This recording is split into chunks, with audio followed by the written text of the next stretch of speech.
ഈശോയിൽ സ്നേഹമുള്ള അച്ഛന്മാരെ, പ്രിയ സിസ്റ്റേഴ്സ്, പ്രിയ സഹോദരി സഹോദരന്മാരെ, പ്രിയ മാതാപിതാക്കളെ, പ്രിയ കുഞ്ഞുങ്ങളെ, നിങ്ങൾക്ക് ഒരിക്കൽ കൂടി ദിനത്തിൻ്റെ ആശംസകൾ നേരുകയാണ്. ഇന്നത്തെ ഈ സുവിശേഷത്തിലൂടെ നമ്മൾ കേൾക്കുമ്പോഴും എനിക്ക് നിങ്ങളോട് പറയാൻ തോന്നുന്നൊരു സന്ദേശം, എളിമപ്പെടുന്നവനെ ദൈവം ഉയർത്തും.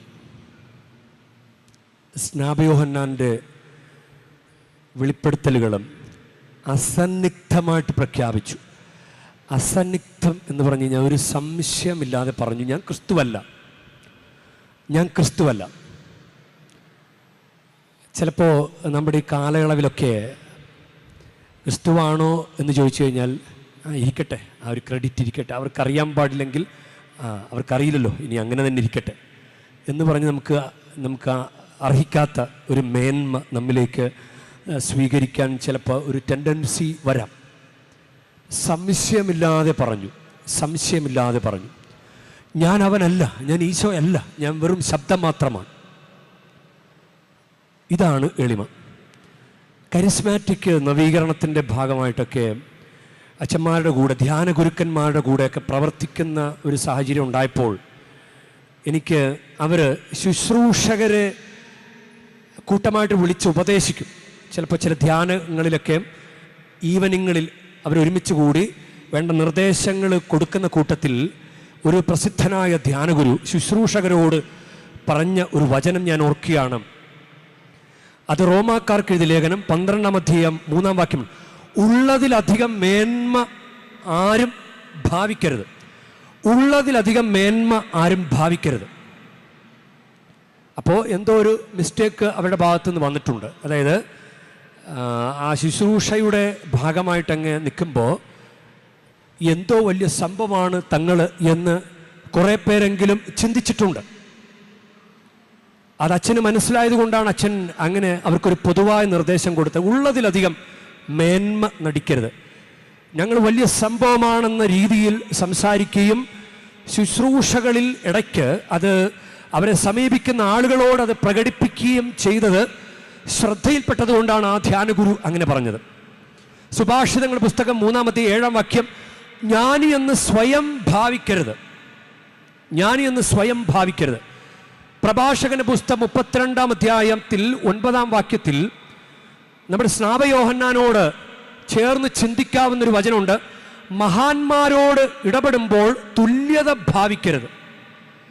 കർത്താവാണോ ഈശോയാണോ എന്ന് ചോദിക്കുമ്പോൾ അല്ല, ഞാൻ ഈശോ അല്ല.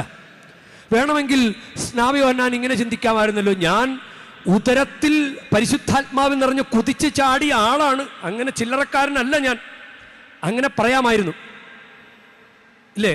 മറിയം സംസാരിച്ചപ്പോൾ എലിസബത്തിൻ്റെ ഉദരത്തിൽ കുതിച്ച് ചാടിയ ആളാണ് ഈ സ്നാപയോഹന്നാൻ.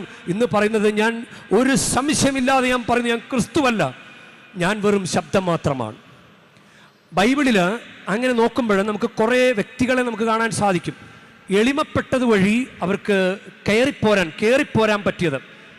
പുറപ്പാടിൻ്റെ പുസ്തകം 4-ാം അധ്യായം 10-ാം വാക്യത്തിൽ, കർത്താവേ, ഞാൻ ഒരിക്കലും വാക്ചാതുര്യമുള്ളവനായിരുന്നില്ല, അങ്ങ് ദാസനോട് സംസാരിച്ചതിന് ശേഷവും അങ്ങനെ തന്നെ സംസാരിക്കാൻ നാവിന് തടസ്സമുള്ളവനാണ് ഞാൻ എന്നാണ് മോശ ദൈവത്തോട് പറഞ്ഞത്.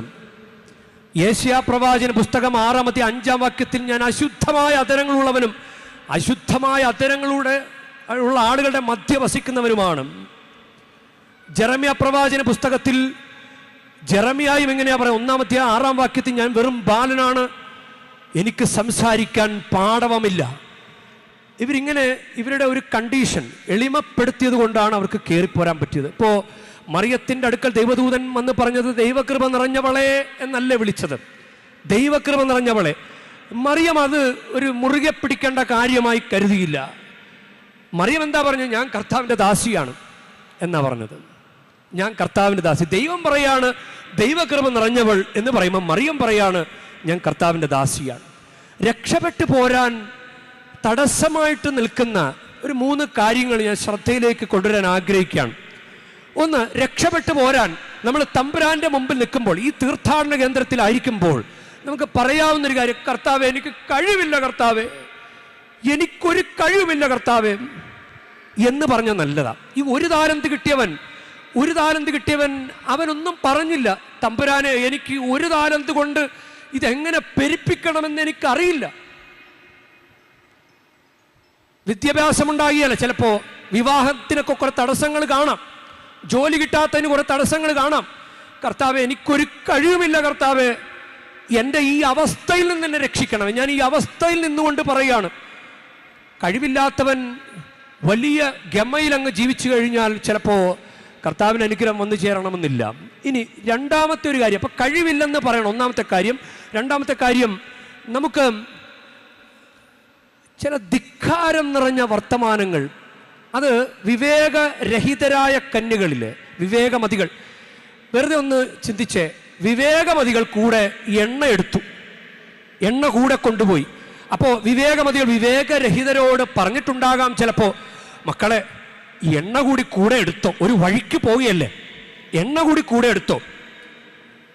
ചിലപ്പോൾ അവരൊന്നും മിണ്ടിക്കാണുകയില്ല, ചിലപ്പോൾ അവർ പറഞ്ഞു കാണും, ഓ പിന്നെ ഞങ്ങൾക്ക് അതൊന്നും ചുമന്നുകൊണ്ട് നടക്കാൻ പറ്റുകയല്ല, ഞങ്ങൾക്ക് കുറച്ച് ഈസി ആയിട്ടൊക്കെ നടക്കണം, ഒരു ബാഗ് ചുമന്നുകൊണ്ട് നടക്കാൻ അത്ര എളുപ്പമല്ല അല്ലെ. മുതുകത്ത് ഞാനിങ്ങനെ കണ്ടിട്ടുണ്ട്, മുട്ടിന് നിരങ്ങുന്നവര് മുതുകത്ത് ബാഗും തൂക്കിക്കൊണ്ട്, കാരണം അവിടെ എവിടെയെങ്കിലും സേഫായിട്ട് വെക്കാൻ ഒരു വഴി കാണാത്തത് കൊണ്ടാകാം. ചിലപ്പോൾ അതിനിടയ്ക്ക് 2 മണിക്കൂർ 1.5 മണിക്കൂറൊക്കെ നീളുന്ന മുട്ടുനിരങ്ങ് പ്രാർത്ഥനയിൽ അവർക്ക് ചിലപ്പോൾ വെള്ളം കുടിക്കാൻ തോന്നിയാൽ അതുകൊണ്ടായിരിക്കാം അവർ സഞ്ചി കൂടെ എടുക്കുന്നത്.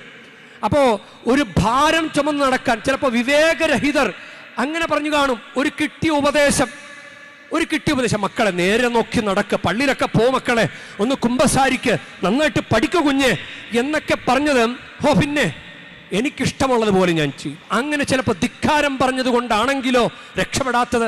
ആ ധിക്കാരത്തിൽ എളിമയില്ലല്ലോ, ധിക്കാരത്തിൽ അഹങ്കാരമല്ലേ. അതുകൊണ്ടാണ് സുഭാഷിതങ്ങളുടെ പുസ്തകം 29-1 വാക്യം, കൂടെ ഗുണദോഷിക്കപ്പെട്ടിട്ടും മർക്കട മുഷ്ടി പിടിക്കുന്നവൻ രക്ഷപ്പെടാനാവാത്ത കെണിയിൽ ചെന്ന് പതിക്കും. ഇനി മൂന്നാമത്തെ ഒരു കാര്യം, നമ്മൾ ചിലപ്പോൾ കഴിവുമില്ല, ഒന്നും ചെയ്യാൻ അറിയത്തുമില്ല, പക്ഷെ വർത്തമാനത്തിനൊരു കുറവുമില്ല.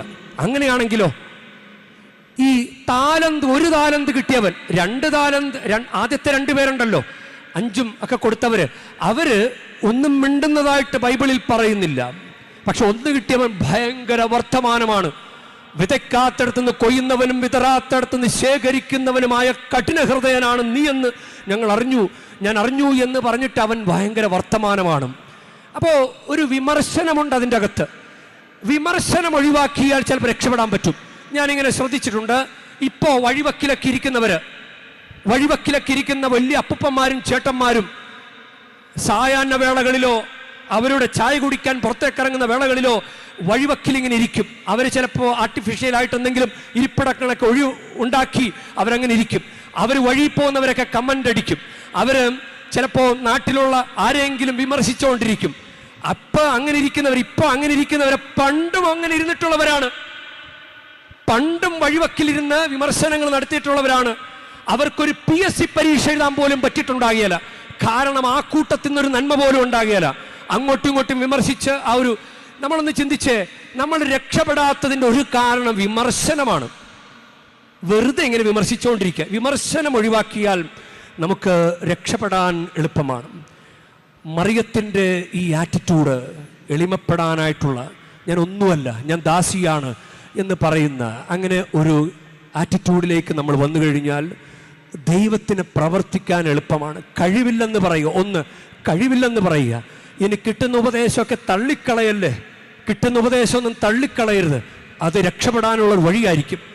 ഇനി കഴിവുമില്ല, ഒന്നും ചെയ്യാൻ അറിയാൻ പാടില്ലെങ്കിലും വർത്തമാനം പറയരുത്. അനാവശ്യമായ വർത്തമാനം ഒഴിവാക്കിയാൽ രക്ഷപ്പെടാൻ സാധിക്കും. ഉദ്ധൃത എന്ന വാക്കിൻ്റെ അർത്ഥം എന്താണെന്നറിയാമോ? ഉദ്ധൃത, അതിന് മറ്റൊരു വാക്യം കൂടി ഉണ്ട്, ഉദ്ധത. ഇതിനർത്ഥം സ്വയം ഇങ്ങനെ പൊക്കിക്കൊണ്ടിരിക്കാതിരിക്കുക. ഞാനിങ്ങനെ കുമ്പസാരത്തിലൊക്കെ ശ്രദ്ധിച്ചിട്ടുള്ളൊരു കാര്യമാണ്, ചില ആളുകളും ഇങ്ങനെ കുറച്ച് കാര്യങ്ങളൊക്കെ പറഞ്ഞിട്ട് പറയും, ഞാൻ അത്രയൊക്കെ ചെയ്തിട്ടുള്ള വലിയ പാപമൊന്നുമില്ല, ഞാൻ കുറച്ചൊക്കെ നല്ല ആളാണ് എന്ന് പറയും. ഞാനിങ്ങനെ വിചാരിക്കുകയാണ്, ഞാൻ ദൈവമേ കൊടിയ പാപിയാണ്, ഞാൻ ഈ ലോകത്തിലെ ഏറ്റവും വലിയ പാപിയാണ് എന്ന് പറഞ്ഞ അനുഗ്രഹം കൂടുതൽ കിട്ടും. വിശുദ്ധരൊക്കെ അങ്ങനെ പറഞ്ഞിട്ടുള്ള, നമുക്ക് ഞാൻ എന്തൊക്കെയാണെന്ന് പറയാനുള്ളൊരു ശ്രമം കുമ്പസാരത്തിൽ പോലും വരുന്നുണ്ട്.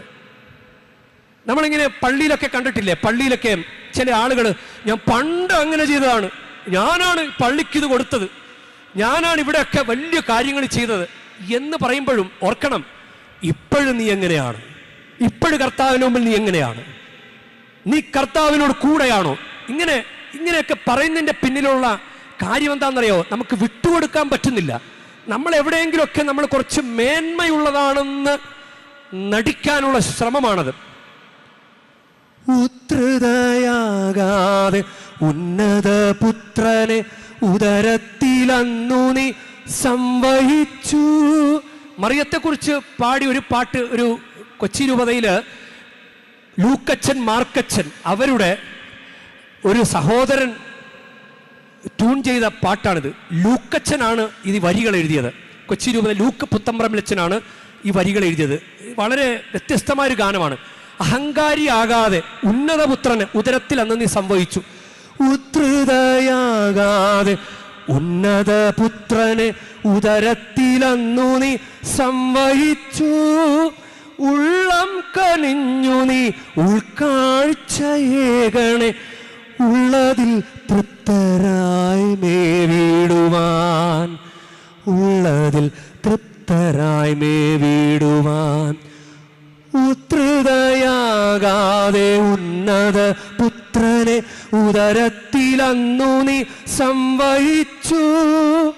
ഉള്ളം കനിഞ്ഞു നീ ഉൾക്കാഴ്ചയേകണേ, ഉള്ളതിൽ ഞങ്ങളും തൃപ്തരാവാൻ, ഉള്ളതിൽ തൃപ്തരായി മേവിടുവാൻ.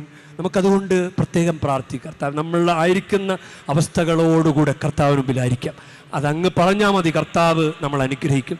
ഞാൻ ഒന്നുമില്ല കർത്താവേ, ഞാൻ പാപിയാണ് കർത്താവേ, ഞാൻ രോഗിയാണ് കർത്താവേ, എനിക്കൊരു കഴിവില്ല കർത്താവേ, എത്ര പരിശ്രമിച്ചിട്ട് എനിക്ക് രക്ഷപ്പെടാൻ പറ്റണില്ല കർത്താവേ, എനിക്കൊരു മേൽഗതി കിട്ടണില്ല കർത്താവേ. അങ്ങനെയൊക്കെ ഒന്ന് കർത്താവിനൊന്ന് പറഞ്ഞാൽ മതി, കർത്താവ് നമ്മളെ രക്ഷിക്കും. ആ ഒരു അനുഭവം ഈ ക്രിസ്മസ് കാലയളവിൽ ഉണ്ടാകട്ടെ.